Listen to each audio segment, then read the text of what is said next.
buenas noches, buenas tardes, ¿no? En Europa, buenas tardes en Latinoamérica y buenos días en otras partes del mundo. Hoy día estamos con la doctora Liz del Carmen Valdés. Ella es doctoranda en ciencias y magíster en ingeniería electrónica. Qué honor tener una mujer con este nivel de estudios, ¿no? Magíster en educación superior, tiene una maestría en gestión para la creación intelectual, tiene otra maestría en innovaciones educativas, especialista en sistemas de telecomunicaciones y también de procesos, así como e-learning, electrónica, eléctrica, y actualmente ella es la decana de la Facultad de Ciencia e Ingeniería de la Universidad Unitecnar. Imagínense qué honor tener a la decana con nosotros. También ha sido directora en otras corporaciones como la Antonio José de Sucre, ¿no? Ha sido directora del Centro de Relaciones Nacionales e Internacionales de Unitecnar, ha sido responsable del proceso de acreditación de área curricular y académica de Unitecnar. Actualmente está acreditada por Euro y Access como par de aseguramiento de la calidad y acreditación para programas de ingeniería. Es el par académico del Ministerio de Educación Nacional de Colombia para el aseguramiento de la calidad en la educación. También ha sido premiada y condecorada con el Color de Colombia y el periódico El Espectador como Afrocolombiana del Año en la categoría Educación. Actualmente, ella, y es un honor, y es una gran noticia para mí, contarla como a mí, ella es vicepresidente, ¿no? del Consorcio Latinoamericano del Caribe de Instituciones de Ingeniería, LACSEI. Esta es una institución que está esponsoreada por la Organización de Estados Americanos, por la OEA, ¿no? Y el general de esa red para Colombia. Imagínense, tenemos una colombiana como vicepresidenta dentro de esta importante institución.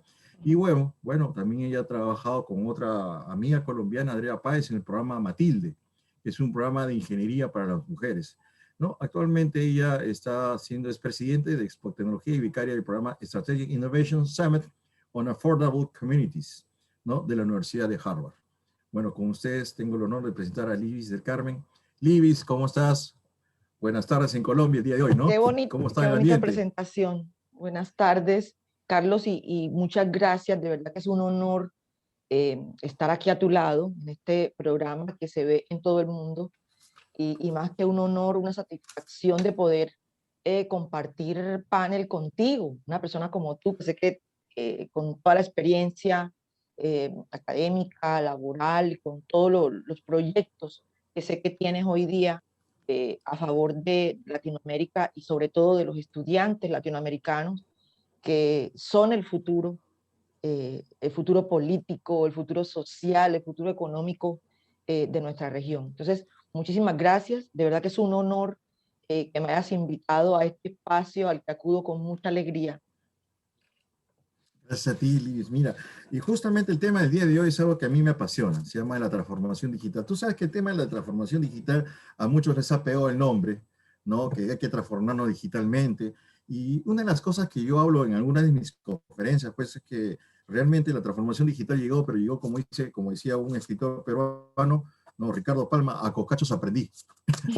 O sea, porque realmente es así, ¿no? O sea, nos ha dado un golpe y ese golpe era o quieres o no quieres. Y realmente hoy día no se puede hablar, ¿no? de una transformación digital en Latinoamérica, sino que todavía estamos en el proceso de. Y dentro de ese proceso de, yo quería tocar contigo, con todo esto que hemos hablado, de todos tus pergaminos, justamente el sector de educación. En perspectiva, cuando nosotros hablamos del sector de educación, siempre decimos que una sociedad se transforma a través de la educación.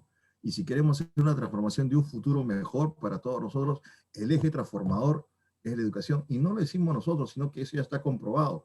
Lo ha hecho Japón, lo ha hecho Corea, lo ha hecho Malasia, lo ha hecho Singapur, lo ha hecho Finlandia, ¿no? Y puedo seguir nombrando N países que han volcado de un estatus realmente calamitoso, desastroso, a ser potencias, no ser países que hoy en día están, obviamente, como todos nosotros, luchando con la pandemia, pero con mejores herramientas, diría yo. ¿Cómo tú ves esto de la transformación digital, Livis? Bueno, tal y como tú lo indicas ahorita, eh, son muchas aristas la que de alguna manera tiene la transformación digital. Y también lo dices, es un tema demasiado esponjoso como para tratarlo en el momento que vamos a estar aquí. Sin embargo, tú comentas que nos vamos a referir al tema educación, en donde la transformación digital es única. Increíblemente, bien lo dijiste, luego de esas hecatombes que hemos tenido en la historia del mundo, los países, o han emergido países, han emergido regiones a partir de catástrofes. Vemos lo que pasó luego de la Primera Guerra Mundial, vemos lo que pasó después de la Segunda Guerra Mundial, y muy seguramente lo vamos a ver a partir de esta Tercera Guerra Mundial. Lo que se ha vivido en pandemia es muy parecido a lo que pasó, no en términos bélicos, pero sí en términos de lo que ha pasado con los temas económicos. Entonces, yo pienso que a todos las cosas, así es mi vida, yo trato de ver todo de la manera más bonita posible, de tratar de traducir todo lo malo que nos puede ocurrir, a mirar lo positivo. Y es que la pandemia de alguna manera nos obligó, ¿cierto?, a salir del estancamiento poco dinámico que teníamos, muy poco dinámico, y nos obligó, ¿cierto?, a salir a flote, a sacar a flote unas competencias y a dinamizar y apresurar algo que teníamos que hacer hace mucho tiempo. Veníamos hablando del tema de digitalización hace demasiado tiempo. Sin embargo, fue hasta esperar una pandemia, esperar un evento tan fuerte como este para salir adelante. La transformación digital, tal y como la definen muchos autores, no es más que la integración de tecnología digital en todas las áreas de una empresa o de una institución. Y es increíble, pero todavía creo que hay gente, empresas y directivos que no han comprendido que hay que cambiar fundamentalmente la forma en que se opera y en que se brinda todo ese valor agregado a los clientes. Es importante que se entienda eso. Yo puedo incorporar toda la tecnología que existe a mi empresa, pero si no hago cambios profundos en la manera en que opero y en que brindo valor agregado a los clientes, no va a suponer un cambio radical. Vamos a seguir luego de la pandemia y en medio de nuestra nueva realidad, vamos a seguir pausados, frenados, con organizaciones con pocos desafíos, con el reto que nos supone la vida, ¿cierto? En un constante status quo, pero sin experimentar esas bondades, esas grandes ventajas que ofrece lo que hoy llamamos transformación digital. Porque la transformación digital básicamente implica, Carlos, quiero decirte, una reelaboración total de los productos, de los procesos, de las estrategias, de la misma organización, mediante el aprovechamiento de esa tecnología. Eso realmente requiere un examen de fondo, ¿cierto? Y una reinvención de la mayoría de los procesos dentro de una organización.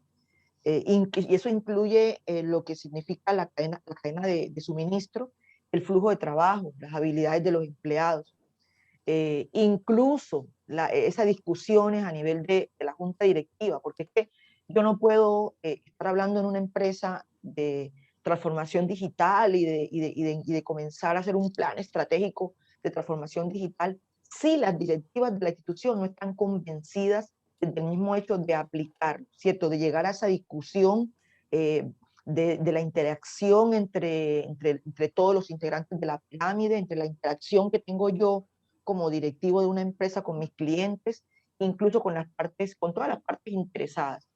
Porque es que está bien, lo tenemos claro que la transformación digital va a ayudar a las organizaciones a seguir el ritmo de las demandas emergentes, ¿cierto? Y que eso lo que va a hacer es que que se tienda a mantener esas demandas en el futuro, que la empresa se posicione, ¿cierto? Y que compita por un mejor entorno económico. Todo cambia constantemente, ¿cierto? Y a medida de que la tecnología evoluciona, lo ideal es que la empresa evolucione con ella. Fíjese que más que un fenómeno que surgió como la teoría del Big Bang, es una acción necesaria para cualquier empresa, ¿cierto? Para sobrevivir a este futuro próximo, que creo que la pandemia, entre las cosas buenas que trajo precisamente eso, que pudiéramos nosotros acelerar lo que veníamos hablando hace muchísimo tiempo. Nosotros estábamos pensando que la tecnología, la transformación digital, era básicamente lo que llamamos computación en la nube, tener documentos, guardar mis documentos en la nube y abrirlos desde cualquier lugar, pero resulta que también es un hecho, es una definición que se enmarca dentro del enfoque de la inversión de talento inclusive del tema financiero, que se destina a investigación, al desarrollo de soluciones personalizadas, a la utilización de los datos para predecir el comportamiento de lo que quiere mi cliente, de cómo se comporta el mercado, de los procesos que diferencian un área de otra, del uso de plataformas móviles, de machine learning, de la inteligencia artificial, de la que hablábamos qué día, del blockchain, de la realidad aumentada, de toda esa cantidad de procesos que impulsan esa transformación digital.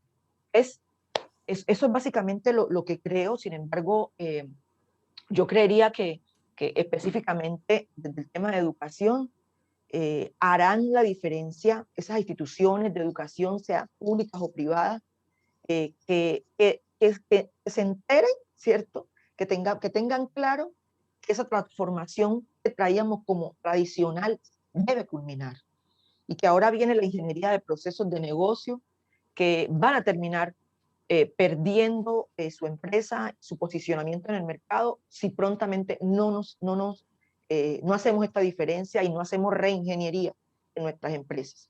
Porque igual, y eso creo que ya está claro, es la transformación digital la que va a mover el mundo, la que va a mover las organizaciones, porque hoy estamos en un mundo que está basado totalmente en datos, ¿cierto? Y vemos lo poderoso que es que yo pueda predecir el comportamiento de mis datos con la minería, que es básicamente otro concepto que trajo a colación la transformación digital.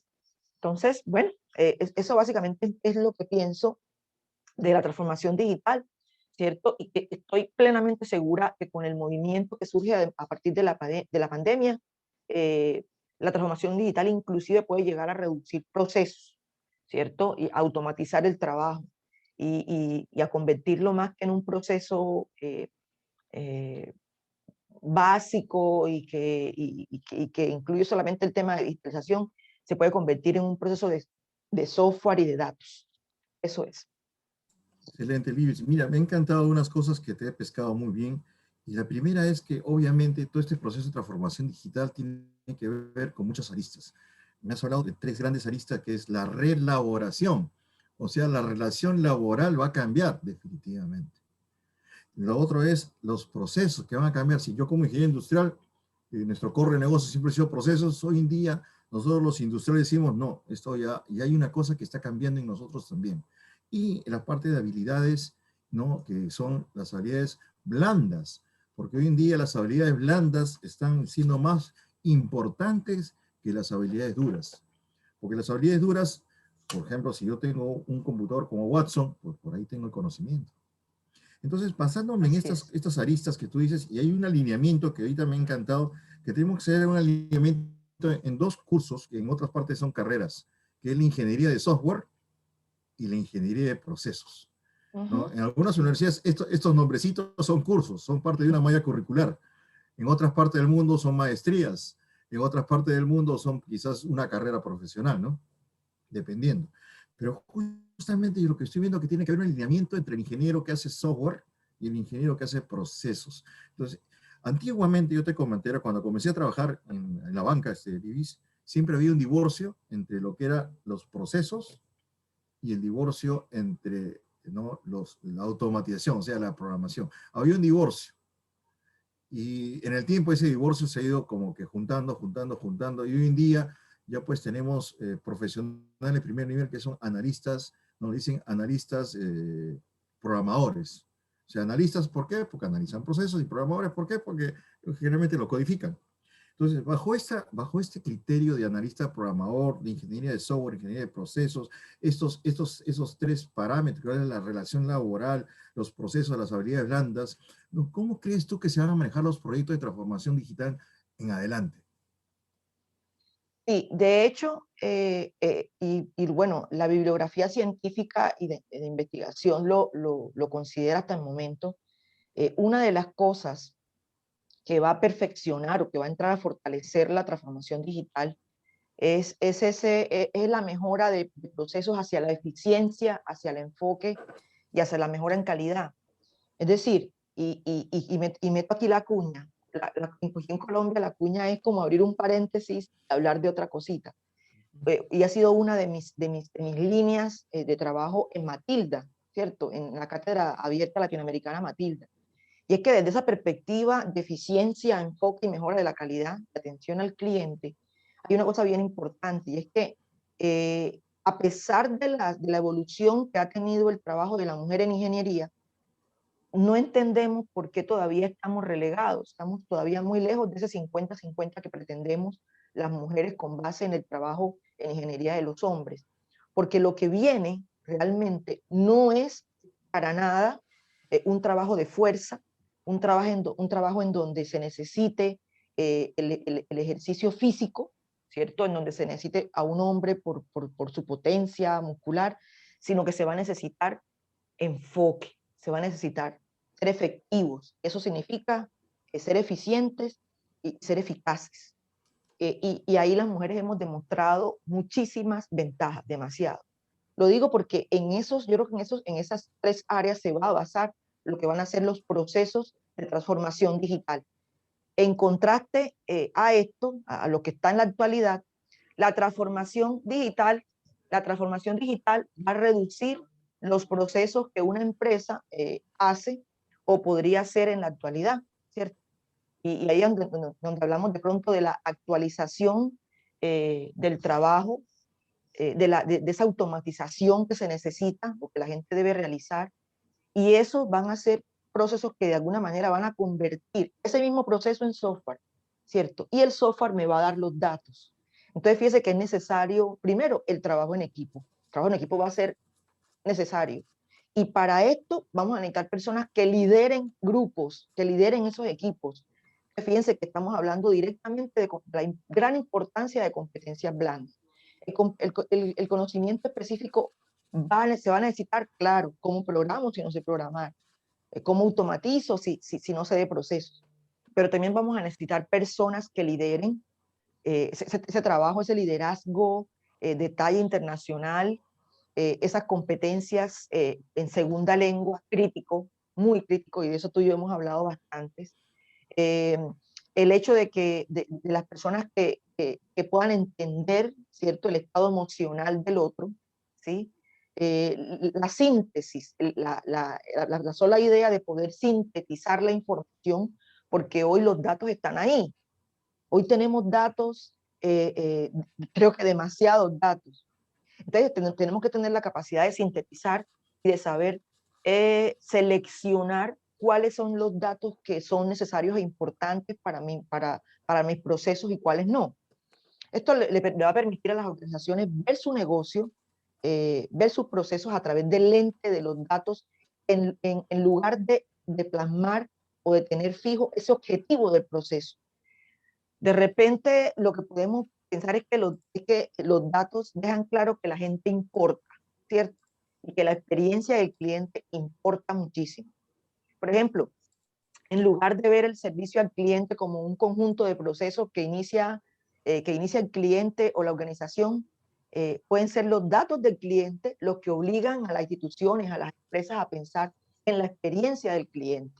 Y un cliente feliz, un estudiante feliz en una universidad, un cliente que se siente satisfecho en una empresa, ¿cierto? Va a ser un cliente que va a regresar, ¿cierto? Y que no te va a cambiar como empresa. A medida que surgen los datos y la capacidad de asociar esos datos con indicadores o con problemas o cosas que suceden en la organización, pueden no ser solo eficientes, sino también cambiar lo que se hace, ¿cierto? Y que nosotros como clientes o como consumidores podamos estar con una relación mucho más estrecha con las instituciones. Bueno, y yo no soy, algunos pudieron escuchar las cosas tan bonitas que dijiste en mi hoja de vida, no soy del área comercial, pero el impacto comercial que resulta de ver el mundo a través de una lente diferente, a través de la lente de los datos, en lugar de una lente de procesos, es muy poderoso. Y cuando yo dejo de ver las cosas más que como el proceso para servir, sino el servir para el proceso, el cliente se va a sentir satisfecho y se va a sentir importante. ¿Listo? Eso nos va a permitir después de repensar muchas cosas, ¿cierto? Reelaborar muchas cosas, porque el mundo cambió, ¿cierto? Por lo tanto, tenemos que cambiar también nosotros. Excelente, excelente, Libby. Sí, realmente sí, es verdad, tenemos que cambiar nosotros. Hay una transformación también personal. Y yo me voy a este mundo de datos que estás hablando, porque me interesa mucho este mundo de datos. ¿Por qué? Porque el Internet de las cosas justamente ha permitido con otras tecnologías, por ejemplo, el cloud computing, ¿no? La robótica, la machine learning. Entonces, ha permitido que estas tecnologías juntándose con Internet de las cosas capture más información. El problema está que esta información todavía, como te digo, ahí están nuestros amigos que están estudiando ciencia de datos, ¿no? Los amigos de ingeniería que estudian ciencia de datos, pues están preparados para cómo estructurar esta información, esta data convertirla en una información que sea consumible para las personas. ¿Qué ocurre? No sé si pasará en tu país, en Colombia, pero aquí en Perú, ¿no? A eso yo le llamo infraestructura, o sea, una estructura de la información. Y en Perú nosotros no tenemos infraestructura. Estamos con nuestros datos dispersos. El Ministerio A tiene sus datos, el Ministerio B tiene sus datos, el Ministerio C tiene sus datos, y a veces los datos no son iguales, no son homogéneos, son diferentes. ¿No? ¿Cómo pasa este tema de los datos en Colombia, Libis? Sí, de hecho creo que la pandemia, bueno, a ver, comencemos por decir que yo creo que todos los colombianos, por las grandes brechas que existen en nuestro país, comenzando simplemente ni siquiera por la historia que tenemos, una historia desafortunada, por más que bañada de sangre, bañada de violencia, y que eso ha tapado, ¿cierto? Ha ocultado las cosas tan bonitas y tan poderosas que tenemos en el país. Alejándonos un poquito de eso, hablando solamente de la brecha tan inmensa que existe en el país con respecto a las zonas rurales y urbanas, ¿cierto? Y eso de pronto, pues no quiero meterme en política, pero yo creo que las consultas que se han hecho en el país precisamente son lo que han desvelado la gran diferencia que existe entre la votación del sector rural y el sector urbano, un sector urbano que aunque en alguna oportunidad de nuestra historia vivió lo que han sido los ataques bélicos, hablando así, pues abiertamente, de pronto algunos petardos, algunas bombas que estallan en las ciudades, esos han sido procesos muy aislados con respecto a lo que las zonas rurales han vivido. Entonces, esa brecha tan inmensa, esa realidad que hemos vivido los colombianos, nos hace ver, nos hace confirmar, infortunadamente, que hay una gran diferencia entre lo que pasa en las ciudades y lo que pasa en las regiones rurales. Ahí hay un gran hueco, Carlos, hay una gran distancia, es enorme. Y bueno, y alejándonos ya de eso y teniendo en cuenta que la tecnología es mucho más precaria ya viniéndonos para la simple ciudad, para nuestras ciudades principales, tengo la fortuna de vivir en la ciudad de Cartagena, al norte de Colombia, eh, que es una de las principales ciudades del país, creo que la quinta economía del país, y en donde hoy podemos ver una brecha que puedo yo sectorizarla como un 70-30, hablando de ese 30% de estudiantes, por hablar del tema de educación, que tienen acceso a esa tablet o a ese computador para conectarse a las clases. Entonces, si comenzamos por ahí, ¿cierto? Por un sector que debe ser prioridad, como la educación, y vemos que hay esa tremenda brecha, bueno, obviamente eso no es una generalización de lo que puede ocurrir en los negocios o en las empresas, pero lo cierto es que hay una verdadera un verdadero retraso, un verdadero letargo en lo que es el potencial adquisitivo de tecnología para las ciudades y para las personas, para los ciudadanos. A pesar de que hablamos de una eminente potencialidad de la transformación digital, me asusta pensar que luego de que pase la pandemia nosotros volveremos al pasado, porque todos esos programas y esos proyectos que hoy la pandemia nos obligó a entrar abruptamente, no van a seguir siendo posibles porque estamos en un periodo de inactividad económica, por llamarlo de alguna manera. Nuestros países, sobre todo los latinoamericanos, nosotros los latinoamericanos, nuestros países, Perú y Colombia, tienen una economía que por causas políticas, bueno, y otras causas son demasiado inestables. Entonces, la reactivación económica para nuestros países va a demorar un poquito más, y eso va a hacer que muchos de los proyectos en cuanto a conectividad, en cuanto a la misma adquisición de la conectividad y de la accesibilidad, porque realmente son dos cosas diferentes, van a pausarse. Y sin duda alguna, yo sé que nos vamos a retrasar en esa Agenda 2030, en esos objetivos mundiales que esperábamos que pudiéramos llegar al menos a un 80% de su ejecución completa.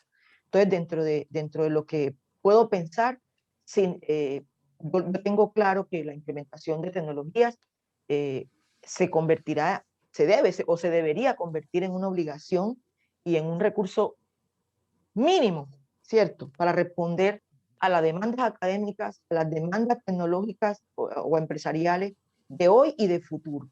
Sin embargo, yo creo que es claro que el impacto que ha generado la pandemia es inconmensurable.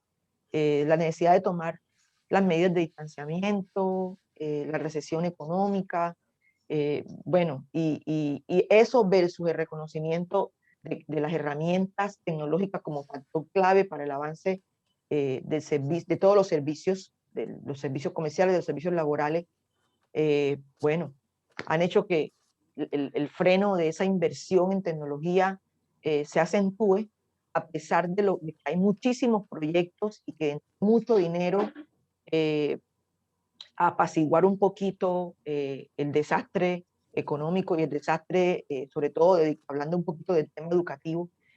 Pero bueno, hay que tener fe, ¿no? Hay que tener fe en que se van a seguir implementando políticas, que se van a seguir implementando programas, proyectos desde Colombia en el Ministerio de Educación Nacional, desde Colombia en el Ministerio de Educación, el Ministerio de las Tecnologías de la Información y la Comunicación.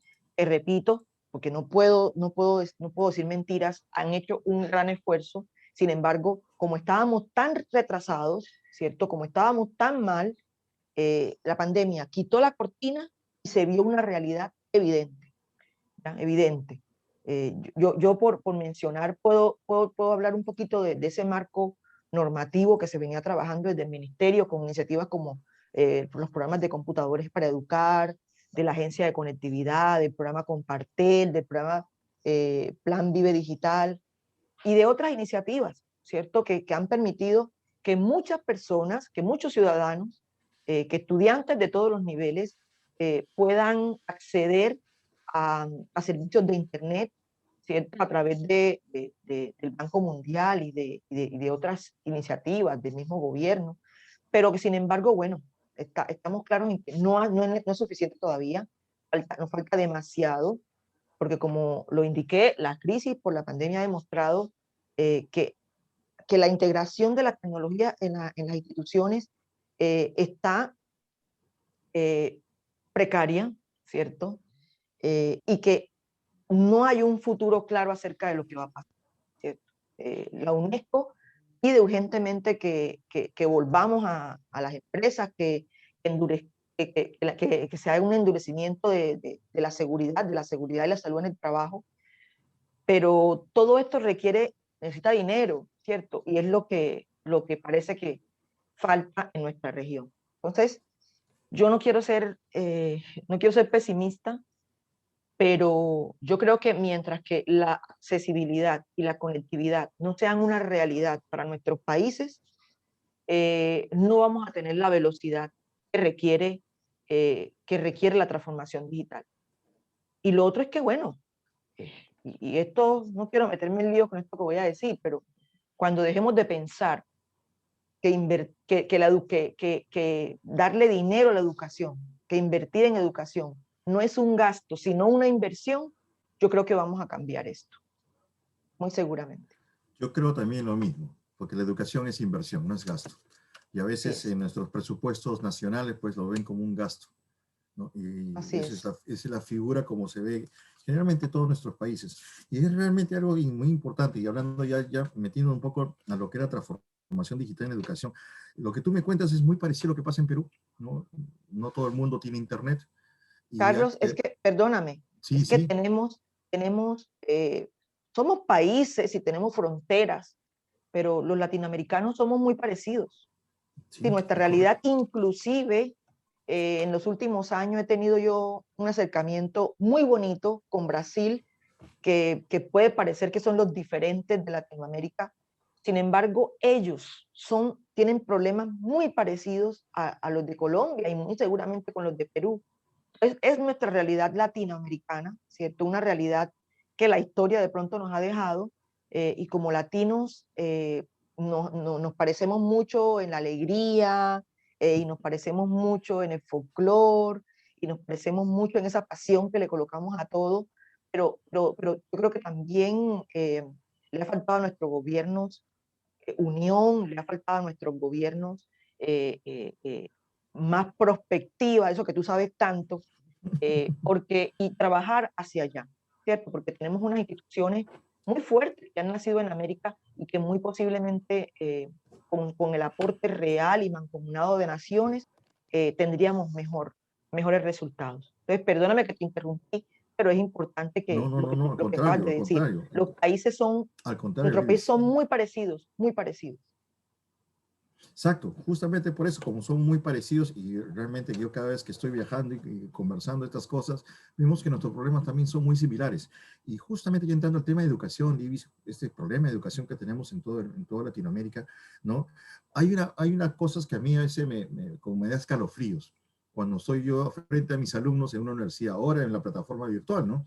No sé si te pasará a ti, porque tú también tienes horas de docente, ¿no? Sí, Al así margen es. de todo, aparte de toda la carga de trabajo que tienes, imagínate, ¿no? Y mira, cuando estoy frente a mis alumnos ahorita dentro de una plataforma, trabajando con los instrumentos que uno más o menos por ahí aprende, yo a veces siento que estoy enseñándoles cosas del pasado y no cosas para el futuro. Y yo que siempre hablo de futuro, digo, pero ¿por qué estoy enseñando cosas del futuro? Es correcto que la humanidad ha adquirido conocimiento en estos 5.000 años, ha adquirido conocimientos, muchos conocimientos, y los conocimientos han ido sumándose, han ido rectificándose a lo largo del tiempo, y obviamente no podemos negar ese pasado de conocimientos, pero la pregunta es, de todo ese cúmulo de cosas de conocimiento, ¿qué cosa sí nos sirve para el futuro?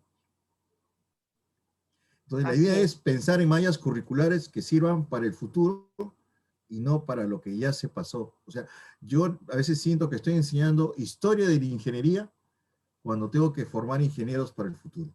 No sé si a ti te pasará eso por ahí. Es una realidad, yo pienso que es una realidad. eh, además, Carlos, pareciera que no existe claridad sobre la manera como las herramientas tecnológicas han sido incorporadas a los procesos educativos.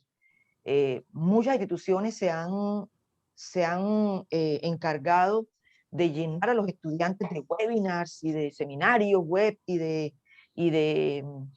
videoconferencias y de capacitaciones, y le han enseñado a manejar la herramienta, ¿cierto?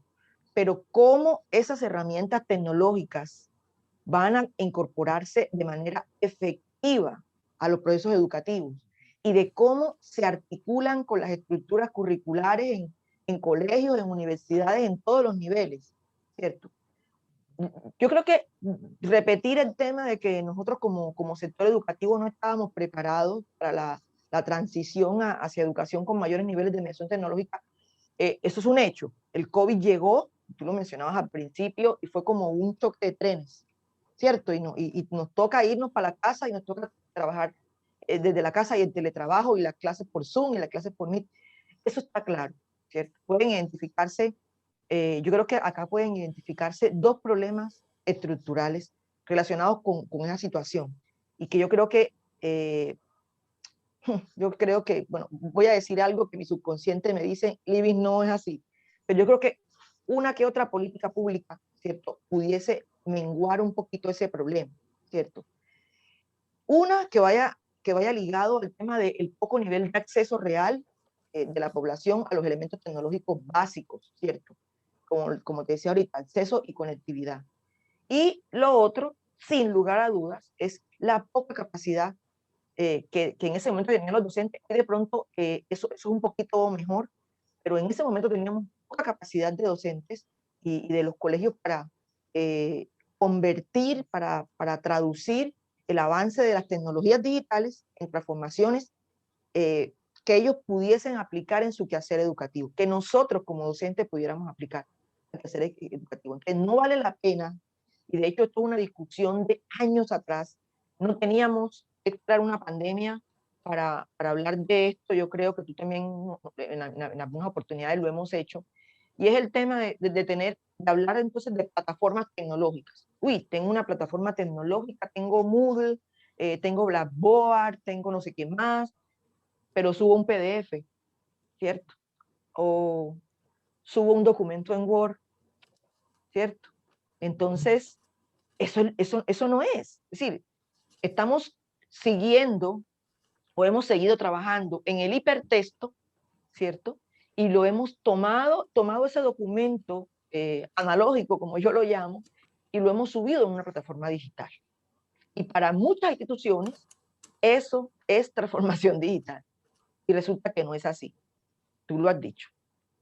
Esto de la transformación digital en el tema de educación, en el sector tecnológico, amerita que comencemos a hacer cambios desde el PEI, desde el mismo proyecto educativo institucional, ¿cierto? Desde nuestros planes de desarrollo institucional. ¿Por qué? Porque de todas maneras el PEI es nuestra hoja de ruta, ¿cierto? Es nuestra brújula. Y si desde ahí no se ve claramente plasmado, ¿cierto? El hecho de que como directivos de las instituciones queremos cambiar realmente el modo educativo, ¿cierto? Y ahí también le meto mi apunte y insisto en el tema de los directivos. Si los directivos no están metidos en este cuento, los de abajo pueden hacer lo que quieran, pero esto no va a pasar, no es posible, Exacto, no va a exacto. ser posible, Exacto, y ¿cierto? ¿Cómo? creo que hay un divorcio también entre alta dirección, ¿no? Y vamos a hablar, y estamos hablando dentro del manejo universitario, ¿no? Entre la alta dirección y el cuerpo docente, ¿no? Hay como una especie de despacio, de distancia, que es producto de que estamos en casa, porque ya no podemos hacer reuniones presenciales. Entonces, como que hay un poco de distancia bueno, exigen muchas universidades contenidos, exigen cambios en las mallas, exigen cambios en los sílabus, ¿no? Pero la pregunta es cómo se está articulando, Así es. cómo se está Y bueno, articulando. y es que de hecho, no podemos decir que no hemos avanzado. Sí, claro que sí. Y este año de pandemia, este año acabamos de cumplir un año no celebrado. Igual pero nosotros, por, un por- año mal celebrado, diría yo. sí, total, es demasiado triste lo que ha pasado. Sin embargo, como resultado de las transformaciones que se han derivado de la crisis, yo pienso que se vislumbra para Colombia y para el mundo, yo creo, para Colombia, para Perú, para nuestros, un nuevo horizonte, ¿cierto? Atención educativa. Yo creo que sí ocurrió algo, sí hubo un cambio tenaz, de pronto no un cambio como el que hubiésemos querido, porque eso depende directamente de la economía, pero sí hubo un cambio. Y esa articulación, aunque mínima, sí la ha visto. Pero después de que pase esto, cuando ya estemos en nuestras instituciones físicas, obviamente vamos a tener que sentarnos a hacer evaluaciones, una evaluación de lo que ha pasado. Yo soy una convencida de que el mundo no va a volver a ser el mismo, aunque me repito a mí misma muchas veces por las cosas que han pasado en los últimos años en Colombia, en el último año en Colombia, sobre todo en los últimos 6 meses, soy una convencida de que no cambiamos lo suficiente. Yo pensé que íbamos a cambiar más, y sobre todo de esas habilidades blandas de las que tú hablas. Pensé que íbamos a cambiar más. Sin embargo, sí ha habido cambios. Y tenemos que basarnos precisamente en el fortalecimiento del rol de la tecnología como motor de la innovación en todos los niveles, al igual que en todo el ámbito de aminorar el impacto de la crisis, que supone el diseño de mejores políticas públicas basadas en la evidencia de esta nueva realidad.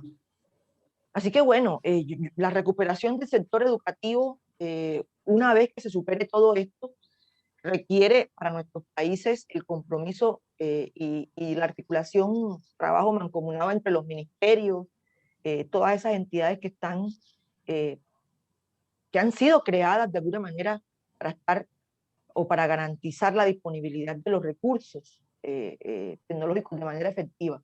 Porque si no hay recursos, no vamos a poder tener la herramienta para trabajar. Pero desde luego, si no nos capacitamos, no tanto en la herramienta, sino en cómo utilizar la herramienta para ser más efectivos en las clases, entonces vamos a tener otro gran problema, y es que la tecnología va a servir para lo mismo que hacíamos hace años.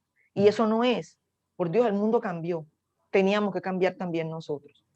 No podíamos Exacto. seguir haciendo lo mismo utilizando la tecnología, porque no se trata de eso. Se trata de una articulación entre los contenidos, entre los planes de estudio y sobre todo entre esa agenda, esos 17 ODS, esos 17 objetivos que están apuntando a que la ingeniería deba servir, que debamos servir para vivir y de que todo lo que nosotros hagamos debe ir precisamente ligado a esos indicadores de desarrollo sostenible, de disminuir los niveles de pobreza, de no tanto llevar al estudiante a que sepa manejar ese X artefacto, porque debo decirlo, las generaciones que hoy estamos nosotros, a las que estamos enseñándole, muy posiblemente no iban a necesitar que un docente le enseñara a manejar una máquina. Ellos tienen otro chip. Lo que nosotros necesitábamos y necesitamos en este momento enseñarle es a que al manejar esa herramienta, él debe trabajar en equipo, él debe tener la capacidad de síntesis, él debe tener la capacidad de análisis, él debe saber que debe saber manejar sus emociones, eh, entre otras tantas habilidades blandas y competencias del ser que son muy importantes y que van a ser parte inclusive de ese requerimiento empresarial para cuando haya una vacante. Es correcto. Así es, justo. Mira, y este nivel de política que tú dices va muy de la mano justamente con la construcción del futuro. Nosotros cuando hablamos de futuro decimos, ok, acá está lo que yo quiero el futuro, ¿no? Un escenario que hay indicadores, hay un camino, pero ese camino no se logra si no hay políticas públicas que acompañen la construcción de ese futuro. Y obviamente, en la construcción del futuro, como bien lo has dicho, los ministerios no tienen que ser ya no estancos. O sea, generalmente en la historia nuestra, la historia republicana en nuestros países, los ministerios han sido estancos. El Ministerio de Hacienda por un lado, el Ministerio de Producción por otro lado, el Ministerio de Educación por otro lado, pero no pueden ser estancos, tienen que ser articulados, tienen que ser transversales. Y hay otro concepto que me ha gustado que lo dices, que es justamente la innovación. La innovación tampoco no es un estanco, la innovación no es para innovadores, la innovación es para todos, es totalmente transversal. O sea, todos nosotros podemos entrar dentro de un proceso de innovación o participar dentro de un proceso de innovación. Yo te comento un proyectito que está haciendo acá el Colegio de Ingenieros de Perú, que se llama Alfabetización Digital.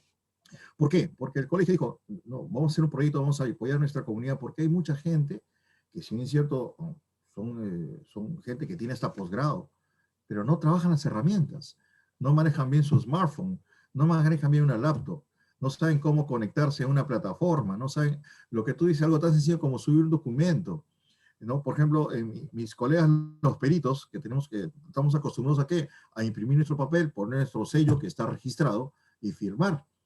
Y ahora que ya no podemos firmar, la pregunta es ¿cómo hacemos? Y ahí se han creado los certificados digitales. Y muy poca gente sabe cómo manejar un certificado digital. Y hay otros tipos de certificados. El certificado digital, que es a través del computador, pero también hay reconocimiento facial. El reconocimiento facial te genera una certificación digital y con eso tenemos un documento. Yo estoy con uno de mis alumnos haciendo una tesis de esa. Ya salieron unos resultados un poquito raros, pero la intención está que hay que cambiar las cosas. Y yo creo que estamos en el cambio. Y justamente en esa he dado estos ejemplos de cambio, ¿no? Para que más o menos me digas, si tenemos que hacer transformación digital en la educación, ¿eso implica qué cosa? Implica crear nuevos artefactos, nuevos productos, nuevos servicios, nuevos procesos. Y eso es algo que a veces cuando hablamos de nuevos modelos de educación, nos olvidamos que la transformación digital ha cambiado también el modelo educativo. ¿No? Y por ejemplo, si usamos una herramienta como el Lean Canvas, ¿no? Que es un modelo de negocio conocido, y yo quiero colocar ahí mi modelo educativo dentro del Lean Canvas, ¿cuál es mi insumo? ¿Cuál es mi proceso, mi oferta educativa? y cuál es la salida que voy a obtener, ¿no? Y por ahí la rentabilidad, obviamente, si estamos en un instituto privado, como una universidad privada, obviamente hay una rentabilidad.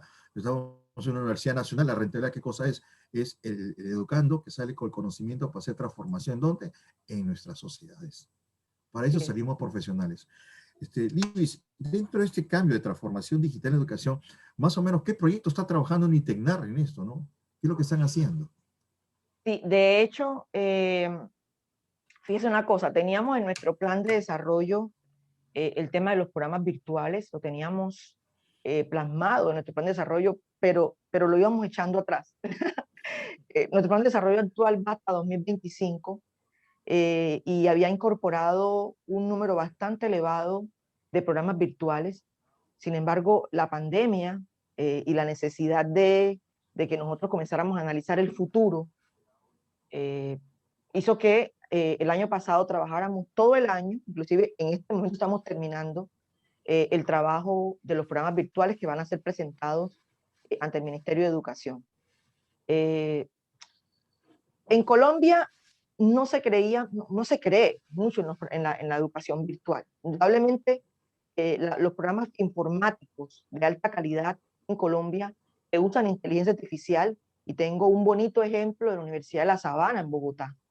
Un ejemplo, estoy trabajando con un docente, el ingeniero Ronald Gutiérrez, estamos trabajando porque le estoy aprendiendo más bien, excepcional trabajo de robótica educacional, y ellos ya comenzaron a trabajar algunas aplicaciones que tienen que ver con que, y le voy a poner un ejemplo muy clásico, no es lo mismo un estudiante que, o mejor, coloquemos dos estudiantes, ambos estudiantes estudiaron toda la noche, venían estudiando con un régimen, un horario, un calendario y venían trabajando como se debe diariamente, pero un día antes del parcial a un estudiante, a uno de los dos, lo dejó la novia que tenía 10 años.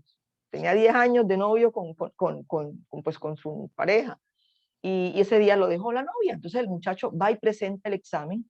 Y aun cuando los dos se hayan preparado de la mejor manera posible, eh, ¿qué es lo que lo que pensamos? Que aquella persona que sufrió ese percance en su vida sentimental no va a tener las ganas y no va a tener la disposición, la actitud de presentar ese examen como si lo va a tener el otro, que no tiene problema, que no tiene, eso es un ejemplo chistoso, pero era como para que las personas que ven este programa se den cuenta de las cosas que, mínimas que de pronto en las que no pensamos, que son importantes. Entonces la Universidad de La Sabana está haciendo una investigación muy interesante que tiene que ver con el hecho de que de medir, ¿cierto? De medir de alguna manera con minería de datos, de hecho, de ir grabando cursos enteros de clase y de ir viendo gestos, inclusive corporales y del rostro del estudiante para detectar o para poder predecir cuál es el estado emocional del estudiante en ese momento y de que a partir de eso se haga la evaluación. Es decir, comenzar a lo que realmente debe ser una evaluación personalizada. Qué interesante, Entonces, ¿eh? es súper interesante. Déjame decirte que tiene parte de minería de datos, inteligencia emocional, pero todo con base en la robótica. Ese de hecho fue su trabajo doctoral en España y él lo que ha hecho es seguir trabajando en eso con resultados que vieras, mira esto, podemos hacer algo con él, pero muy interesante, demasiado interesante. Entonces, está claro que los programas informáticos de alta calidad que usan inteligencia artificial resultan más eficientes que los que utilizan didáctica tradicional, ¿cierto? Para acceder a la información. Eso está en estudio, ¿cierto? Hay unos cuantos resultados que ya nos predicen que definitivamente eso es así. Sin embargo, tenemos que tener mucho más resultados científicos para poder decirlo con toda la certeza del mundo, pero yo creo que como yo, tú también sabes que eso es así. Eh, Porque de alguna manera ese tipo de educación provee ejercicios que son interactivos, que explican las ideas a partir de otras herramientas, explican los procedimientos de diversas disciplinas, no solamente ingeniería, porque combinan recursos que no tienen profesores en un salón de clase. Es correcto, así es. Entonces, eso es una realidad que no podemos tapar con la mano. Utilizar imágenes, utilizar sonido, utilizar videojuegos, simulaciones, hipertexto, tiene una enorme ventaja. Sin embargo, tengo que admitir que en Colombia no se cree mucho en la educación virtual. Esa instrucción virtual todavía tiene mucho camino por recorrer y tiene mucho por hacer. Y en eso estamos nosotros en Unitecnar hoy. Eso es verdad, y eso Estamos, ocurre en los trabajos, ¿ah? así es, y estamos trabajando duro en eso para hacer una educación virtual que es en la que sí creamos nosotros mismos. Estamos trabajando en protocolos y estamos trabajando en modelos que puedan ser eficientes para un proyecto que nosotros comenzamos hace muchos años. Yo te quiero contar una anécdota, Carlos.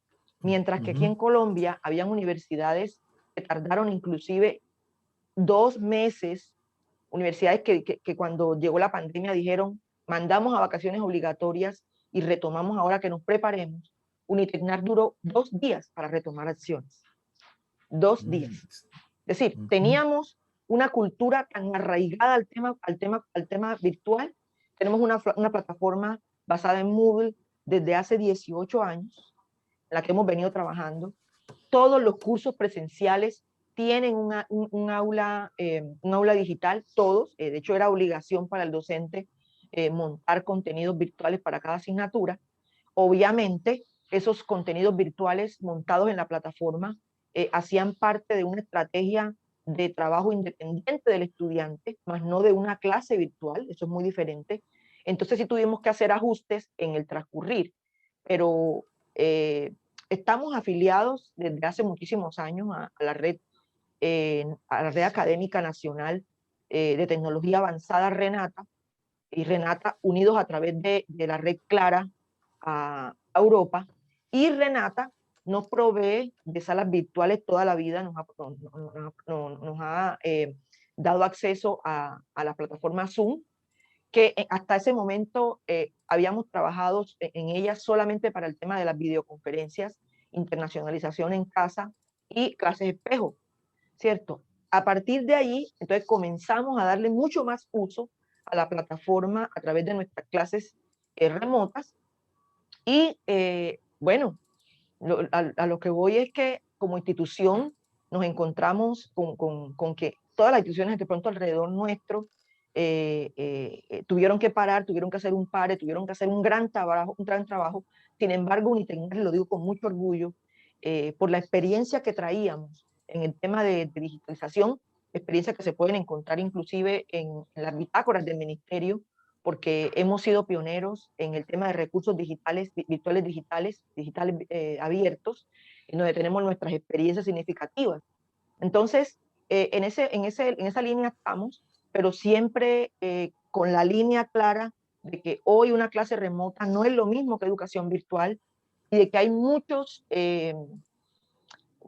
premisas, muchas cosas en las que nos toca trabajar, Carlos, porque también tenemos y conocemos algunas experiencias que no nos convencen. La educación virtual como tal, por ejemplo, no debería obligar al estudiante a estar conectado a ninguna hora, sincrónicamente. No debería, ¿cierto? Hay plataformas como Coursera, como edX, que lo hacen muy bien, ¿cierto? Pero no lo hacen a nivel universitario. Las universidades hacen su trabajo y lo montan en la plataforma. Y son universidades y vemos que la gran parte de las universidades que tienen sus recursos montados en plataformas como edX y Coursera, por mencionar algunas, son universidades de mucho renombre internacional, que tienen una claridad acerca de lo que es la educación virtual y de lo que es la instrucción virtual. Pero no es el caso de Colombia. Desde una perspectiva práctica, ¿cierto? No es claro, al menos en Colombia, el hecho de la calidad en educación virtual. Y eso lo digo desde los resultados de las últimas pruebas, las pruebas externas a las universidades que hace el gobierno, ya que las universidades que cuentan con la oferta virtual más amplia estuvieron en el grupo de aquellas que tuvieron los puntajes más bajos. Entonces, infortunadamente, esas realidades más que venir con cosas negativas, lo que nos dicen es que tenemos una gran oportunidad de mejorar en nuestra institución para lo que queremos, ¿cierto? Porque tampoco debo decir, debo generalizar en que los profesores se limitan o se han venido limitando a dictar clases tradicionales a través de computadores, tabletas, celulares, etcétera. Es imposible aprovechar las capacidades que se obtienen con el diseño de objetos virtuales de los OVAs si no nos preparamos, ¿cierto? Es correcto. Y preparar y de tener claro que los diseños instruccionales, que debe ser el primer paso antes de que yo monte cualquier recurso, cualquier herramienta en una plataforma virtual, lo primero es hacer mi diseño instruccional y que de alguna manera yo pueda incorporar digitalmente contenidos que ojalá sean producidos por el mismo profesor, por el profesor titular. Interoperables, que yo pueda trabajar en equipo, que puedan ser flexibles, que puedan ser accesibles y que estén basados en un objetivo claro educativo, ¿cierto? Entonces, con todo esto, yo creo que lo que tenemos son oportunidades. Al salir de acá tendremos que hacer un buen análisis DOFA, eso que de manera virtual lo hemos tratado de hacer ya. Sin embargo, desde los mismos principios de la educación, por allá un poco de años atrás, miles de años atrás, la educación necesita un contacto. Yo necesito verte, yo necesito abrazarte, yo necesito tener el contacto con el ser humano. Y bueno, y si hablamos de educación, es importante que yo pueda relacionarme con mi compañero de clase siendo estudiante y que tenga el contacto directo de un profesor que esté ahí de viva voz, que me explique. Entonces, son cosas que también hay que mirar desde todos los puntos de vista porque son necesarios para la vida. Es correcto, mira, Libby, si lo que tú me cuentas es verdad, porque mira, te comento una cosa, en una entidad del Estado, no quiero nombrar nombre, pero una entidad del Estado, el proceso de archivo siempre ha sido un proceso sistematizado, porque es un mundo de papeles. Hay una lógica, ¿no? Cuando comenzamos a hacer un proceso ya virtual, digital, donde envío pues, un memorándum, envío una carta, envío un PDF, un archivo en PDF, nuestros amigos de archivo, ¿no? Dicen, bueno, ¿y ahora cómo almaceno esto? Y existen ya plataformas de manejo de archivos, existen, o sea, no tengo que Así es. inventarlo, existen. Algunas son gratuitas, otras son pagas, otras puede ser a la medida, eso está al gusto del cliente. Te comento algo que ocurre. Entonces, ¿qué pasa? La mentalidad, porque todavía no se ha adaptado, la mentalidad es, voy a hacer lo mismo, pero ya no de manera física, lo voy a hacer virtual. Ok. Otro tema, en tema laboral que tú mencionas. En el tema laboral, fíjate que hay una discriminación. Mira, hoy día mis colegas que están estudiando doctorado, que acaban de terminar su doctorado, tengo un colega que acaba de terminar su doctorado ahorita hace poco, hace un mes, no terminó sus 3 años. Bueno, un año lo hizo presencial y 2 años lo ha hecho virtual. Y lo que pasa en los anuncios del periódico que uno quiere postular como académico o quiere postular, como dice, doctorado, de preferencia, doctorado presencial. O sea, que no haya estudiado virtualmente. Ojo, mira. De preferencia, ¿no? No. ¿Me entiendes? O sea, hay una discriminación entre aquel que estudió de manera virtual con aquel que estudió de manera presencial. Segundo tema. Tercer tema, ¿no? Como hablas de los contenidos. Muchos profesores, ¿no? Muchos profesores, por ejemplo, si hablamos de esta plataforma Zoom, tiene un instrumento que se llama pizarra. Claro, ahorita yo puedo poner la pizarra y comienzo a dibujar, pero no saben usar la pizarra del Zoom. O si no, se van al Paint y usan la pizarra como Paint. Pero ¿qué hacen? En vez de utilizar mecanismos donde yo puedo traer figuras y formas, que son las herramientas digitales que hay para la pizarra, que yo tenía que haber dibujado con un plumón o con una tiza en un fondo verde, dependiendo de qué tipo de herramienta me da la universidad, pues sencillamente ellos quieren hacer lo mismo que hacían de manera Lo mismo. presencial. Así es. Solamente que cambiaron el medio. Entonces, a eso es lo que voy. Lo que pasa es que ha cambiado el medio, pero están haciendo lo mismo de Lo siempre. mismo. Así es. ¿No? Entonces, y eso es justamente algo que yo siempre digo, no, acá hay algo que no está encajando bien. ¿No? No está encajando bien. Y justo hacia eso es que esto que no está encajando bien es que hay que hacer nuevos productos y servicios para esta transformación digital. Por ejemplo, se me ocurre que queríamos hacer una aplicación que debe ser gratuita, ¿no? Con respecto a cómo usar, ¿no? A través de iconos, imágenes, todo lo que se supone que quiero hacer yo en la pizarra, poderlo hacer ahí. Traer fórmulas matemáticas ya preconcebidas, etcétera. ¿No? Solamente lo que hace el docente es arrastrar lo pone y ahí sí explica. No tengo por qué estar dibujando en la pizarra, como hacía yo en clase, porque estaba en blanco la pizarra, ¿no? Y hacer lo mismo. No, o sea, ¿por qué no hacer un proyectito de eso? A ver si alguien me toma la posta y lo quiere hacer, pues en buena hora, ¿no? Vamos a Entonces, ver, vamos a ver. tener una librería, ya sea para los cursos de matemáticas, para los cursos de ciencias, ¿no? ¿Por qué no? Esa es una forma. Otra forma es, ¿por qué no tener también lo que tú, esto me encantó, lo de tu amigo, tu colega que está haciendo el tema de robótica con inteligencia emocional? Ahí definitivamente va el tema de reconocimiento facial. El reconocimiento facial, pues, ¿no? Convierten estas imágenes en bits, y estas imágenes en bits te da una identidad digital. Entonces, Así es. yo estoy pensando que nuestras aulas deben tener los famosos avatars, ¿no? Los famosos avatars, que es mi gemelo digital dentro de una plataforma. Entonces, fíjense, donde mi avatar, pues, tiene el mundo digital es una nube que, donde yo puedo viajar en segundos, puedo estar en Singapur, puedo estar en Japón, puedo estar en Rusia, puedo estar en Estados Unidos, puedo estar en Colombia, y interactuar de manera universal. Con lo cual, la educación ya no es una educación de, yo soy colombiano y me educo en la universidad colombiana, yo soy peruano y me educo en la universidad peruana, sino ya se vuelve la educación universal. Y yo Así creo es. que hacia eso es el proyecto de educación que tenemos que cambiar poco a poco. Por eso, Libis, yo estoy realmente feliz en todo lo que tú me estás contando y quisiera escuchar tus palabras finales.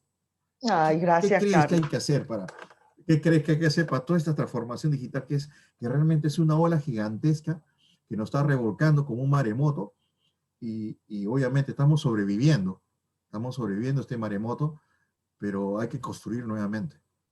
Y es lo que tú decías, tenemos que construir nuevamente.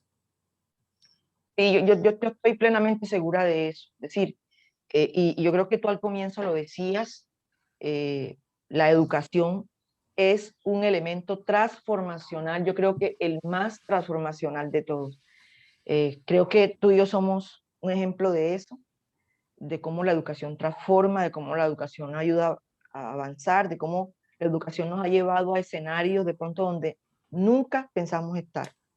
Eh, un elemento fundamental para el desarrollo de la sociedad y, y en este momento está enfrentando una dura prueba, un duro reto. Creo que hace más de 100 años, que tengo entendido que más o menos en 1918 se dio una situación parecida a esta a nivel mundial, pero bueno, creo que hasta peor porque hoy tenemos que admitirlo, el tema, la velocidad de la creación de las vacunas y la forma como se pudieron hacer algunos procesos a través de las TIC ayudó a que no nos quedáramos en cero. Y estos nuevos retos no han de superar de alguna manera o de trastocar los paradigmas culturales, sino ayudar a conservarlo como un patrimonio social, porque también eso no se puede desligar de la educación.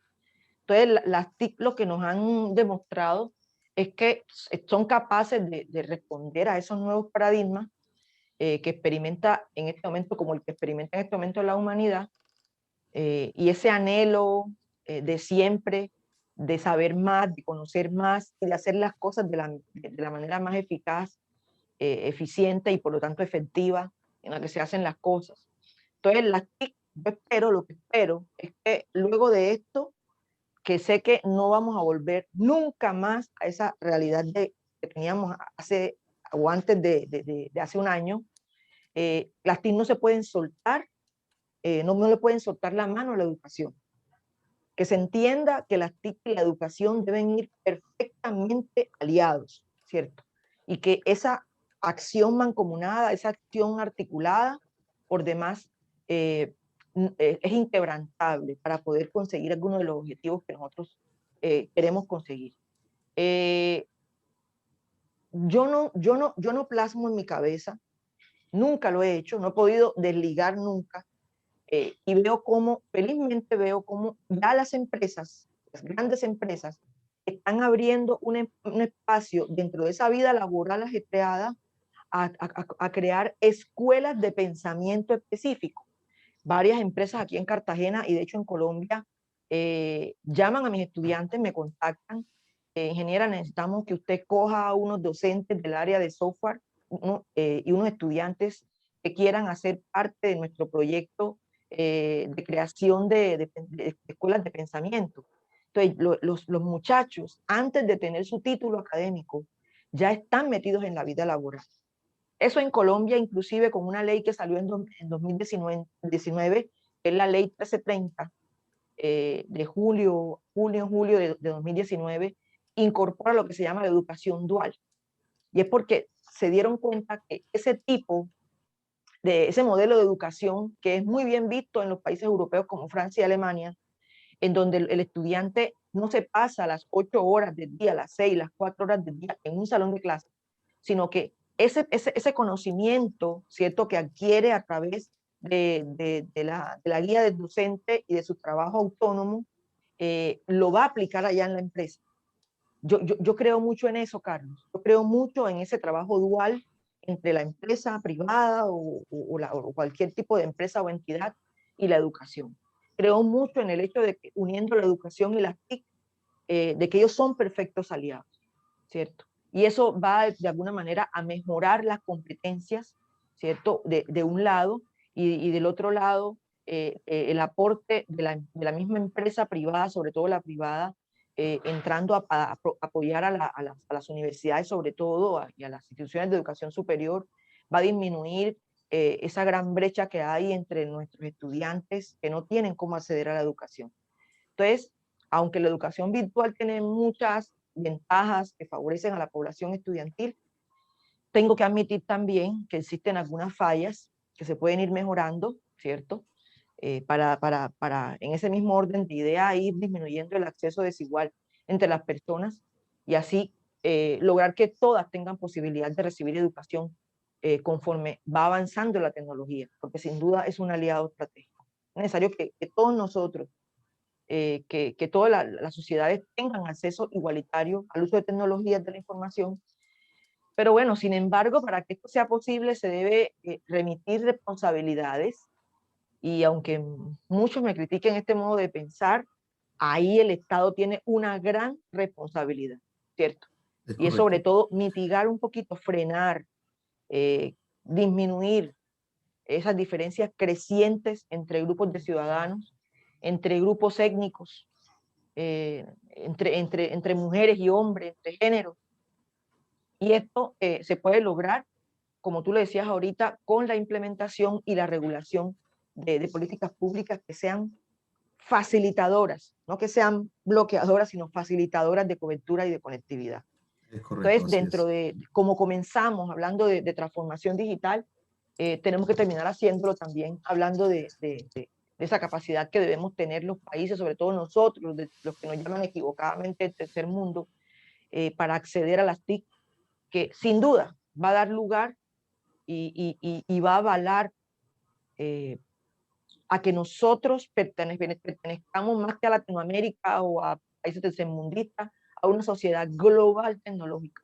Porque es Es que hoy la correcto. tecnología está ahí, la información está ahí.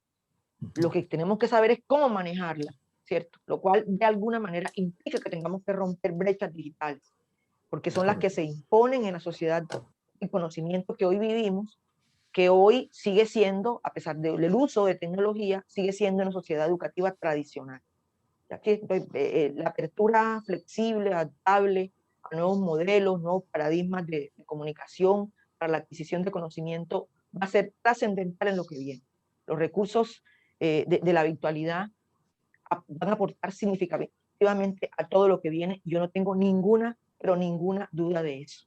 Yo Eso es tampoco. lo que aspiro y espero dentro, eso sí, todo enmarcado dentro de la formación integral, que sea idónea y que le trabaje competencias no solamente del saber y del hacer, sino del ser y del convivir. Excelente, Libis. Mira, yo me siento muy contento, orgulloso. Creo que hemos disfrutado esta tarde de conversación con todos los chicos que nos siguen en Universal TV Digital. Y bueno, no tengo otras cosas más que agradecer tu tiempo. Sé que siempre para full A y servir. siempre sé como, y siempre como me dices, no, Carlos, yo me meto en líos, por ahí voy. Entonces, chicos, muchas gracias por estar con nosotros. un servidor Carlos Peralta. Comenzamos este bloque del programa de Universal TV Digital a las 3 de la tarde con el programa de política, a las 4 de la tarde con desarrollo sostenible y a las 5 de la tarde con ciencia y tecnología. Hoy día ha sido un placer estar acompañado de Libis del Carmen Valdés, decana de la Facultad de Ingeniería de la Universidad Unitenar Colombia. Libis, muchas gracias, buenas tardes y un excelente fin de semana. Cuídate mucho. Un placer, descansa. Gracias.